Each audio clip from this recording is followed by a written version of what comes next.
Hello, good morning. आज हम बात करेंगे how to compute income from profession.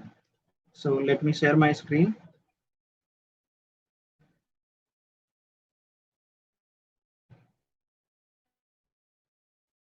Let's see what is given in the question.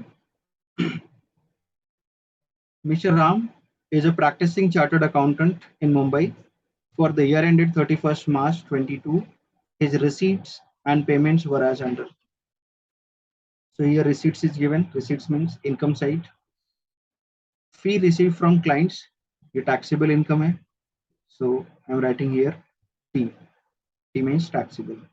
Retained fees, taxable. Interest on fix deposit with bank, ये taxable तो है, but ये income from other sources का है। हमें फाइंड आउट करना है उसके प्रोफेशन का इनकम, तो ये अदर सोर्सेज में जाएगा, अदर हेड का है। तो मैं यहाँ पे बाजू में लिख देता हूँ ये इनकम फ्रॉम अदर सोर्स का है, इसलिए इसको हम क्रॉस कर रहे हैं। वैसे टैक्सेबल है, बट हमें इसको क्रॉस करना है, इसको बिजनेस इनकम में कंसिडर नहीं करना है। Interest on fix deposit with public limited companies, ये भी इनकम फ्रॉम अदर सोर्सेज में जाएगा, cross. Rent received for subletting table space, ये सबलेटिंग रेंट है, ये भी अदर सोर्सेज का है, तो इनकम फ्रॉम अदर सोर्सेज है। तीनों टैक्सेबल, बट अदर सोर्सेज का है। टैक्सेबल तो है, बट ये अदर सोर्सेज का है, इसके लिए इसको क्रॉस मार्क किया है। और ये दोनों प्रोफेशन का है, तो इसको टिक किया है। तो हम लोग इसमें जो प्रोफेशनल इनकम है जिसको टिक कर रहे हैं वही कंसिडर करेंगे आंसर में। Okay, now payment side means expenses. Salary to assistants, ठीक है, ये अलाउड है, तो इस पर टिक कर दिया। रेंट एंड इलेक्ट्रिसिटी, ये भी अलाउड है, टिक कर दिया। टेलीफोन चार्जेस प्रोफेशन का एक्सपेंस है, अलाउड है। Printing stationery allowed. Car hire and taxi fare, ये भी अलाउड है। लाइफ इंश्योरेंस प्रीमियम, ये पर्सनल लाइफ का इंश्योरेंस प्रीमियम है, बिजनेस का होता तो अलाउ करते, बट ये लाइफ का है, इसको हम लोग क्रॉस मार्क कर रहे हैं, डिसअलाउड, ठीक है। बट इसका एटीसी में डिडक्शन मिलता है, जब हमको टोटल इनकम कंप्यूट करनी होगी तो एटीसी का डिडक्शन माइनस कर सकते हैं, बट यहाँ पे खाली प्रोफेशनल इनकम फाइंड आउट करना है, तो इसको कंसिडर नहीं करेंगे, डिसअलाउ करेंगे, ये पर्सनल है। इनकम टैक्स, ये भी डिसअलाउ हो जाएगा। इनकम टैक्स और वेल्थ टैक्स डिसअलाउड होता है।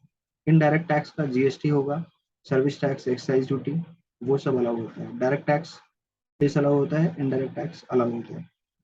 गिफ्ट प्रेजेंट चैरिटी, ये भी डिसअलाउड, ये कोई बिजनेस का एक्सपेंस नहीं है, तुमने चैरिटी दिया है, किसी को गिफ्ट दिया है, ये तुम्हारा पर्सनल एक्सपेंस है, disallowed. Typewriter purchase, typewriter profession में यूज होता है, but typewriter balance sheet item है, कैपिटल एक्सपेंडिचर, इसका डेप्रिसिएशन अलाउ होगा, टाइपराइटर तो डिसअलाउ होगा, ठीक है, इसको क्रॉस कर दो। इसका डेप्रिसिएशन अलाउ होगा, बट डेप्रिसिएशन के बारे में कुछ इन्फॉर्मेशन दिया नहीं है, रेट वगैरह के बारे में। अगर आपको डेप्रिसिएशन का जो चार्ट दिया उसमें रेट याद आता है तो आप इसका डेप्रिसिएशन कंसिडर कर सकते हैं। अभी हम लोग इसमें डेप्रिसिएशन नहीं कंसिडर करने वाले हैं, क्योंकि कोई इन्फॉर्मेशन नहीं है, ये कैपिटल एक्सपेंडिचर है, इसको हमने डिसअलाउ कर दिया, ठीक है। Compute his income from profession for the assessment year 22-23, ठीक है, बहुत ही सिंपल है। चलो देखते हैं सोल्यूशन। सोल्यूशन में क्या करोगे, कुछ यहाँ पे फॉर्मेलिटी के लिए name of assessee assessment year लिखना पड़ता है, वो लिखो, नेम ऑफ असेसी, कौन है असेसी, मिस्टर राम, और असेसमेंट ईयर क्या है 2022-23। इसके बाद particulars column and amount column. ये जो क्वेश्चन है ना प्रोफेशन वाला, इसको सॉल्व करने के लिए हम लोग डायरेक्ट मेथड यूज करते हैं। डायरेक्ट मेथड में जो जो बिजनेस इनकम अलाउड है उसको हम लोग कंसिडर करेंगे, जो क्रॉस मार्क किया है, जो डिसअलाउड है, उसको हम लोग इग्नोर कर देंगे। तो इसका आंसर सॉल्व करना बहुत ही ईजी होता है, इसको हम लोग बोलते हैं direct method.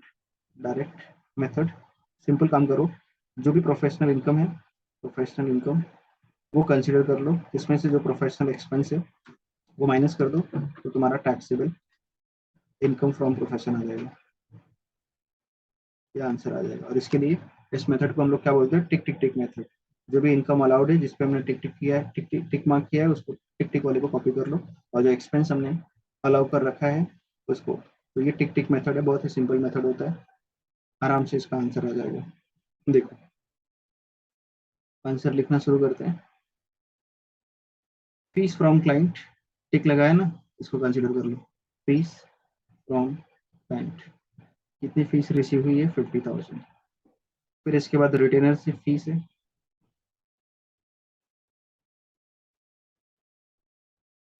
12,000। Okay,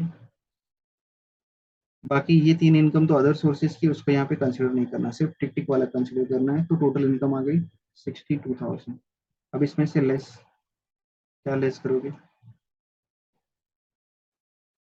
less expenses. अच्छा, यहाँ पे हेडिंग नहीं लिखा, एक थोड़ा सा प्रॉपर हेडिंग लिख देना चाहिए।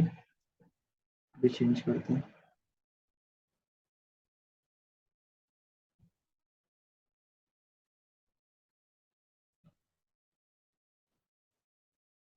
जो पर्टिकुलर कॉलम बनाया है,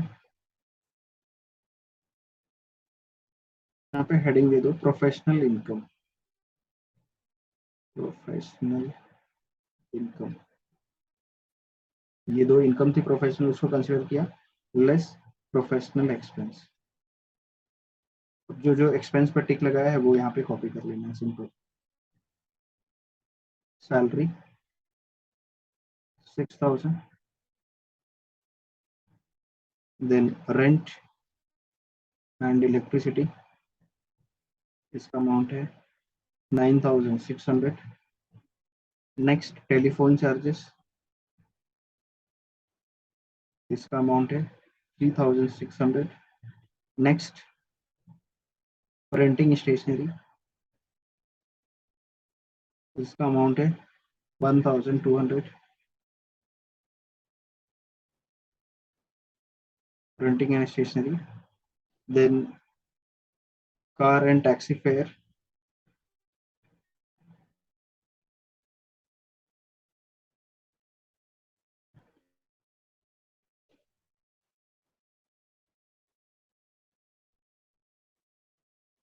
कार एंड टैक्सी फेयर, ये अमाउंट है 3,000। 3,000। बाकी ये सब क्रॉस किया है तो हमें सिर्फ टिक टिक वाला ही कंसिडर करना है, क्रॉस वाला छोड़ दो। एक लास्ट में जो ये टाइपराइटर परचेज था ना, इसका डेप्रिसिएशन कंसिडर कर सकते हैं, but rate of information, depreciation का रेट नहीं बताया है। बट इनकम टैक्स में टाइपराइटर मशीन की कैटेगरी में आता है, और मशीन पे जनरल रेट होता है 15%। तो you can take care depreciation on typewriter, और इसको कंप्यूट कर लेंगे हम लोग 15% का रेट कंसिडर करके। 4,500 इंटू 15%, तो कितना अमाउंट आएगा?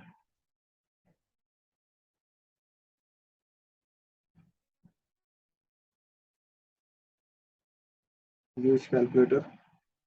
4,500 इंटू 15%, 675। तो 675, ये सब अमाउंट माइनस कर दो, you will get final answer. Taxable income from profession,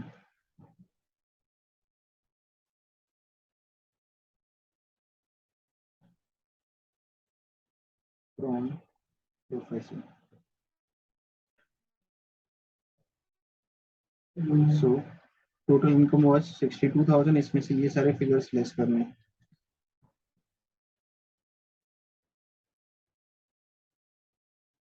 62,000 minus 6,000 minus 9,600 minus 3,600 minus 1,200 minus 3,000 minus 675 equal to final answer is 37,925।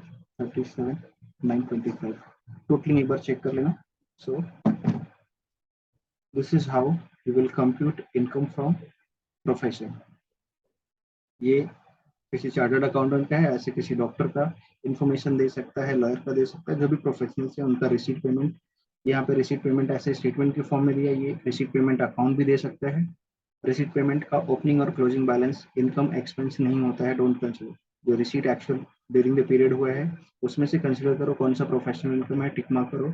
और जो पेमेंट साइड के एक्सपेंसेस होंगे उसमें देखो कौन से प्रोफेशनल से रिलेटेड एक्सपेंस है, उसको टिक मार्क करो और आंसर में टिक टिक टिक मेथड से आंसर निकाल दो। That's it. Thank you so much. Bye bye, take care.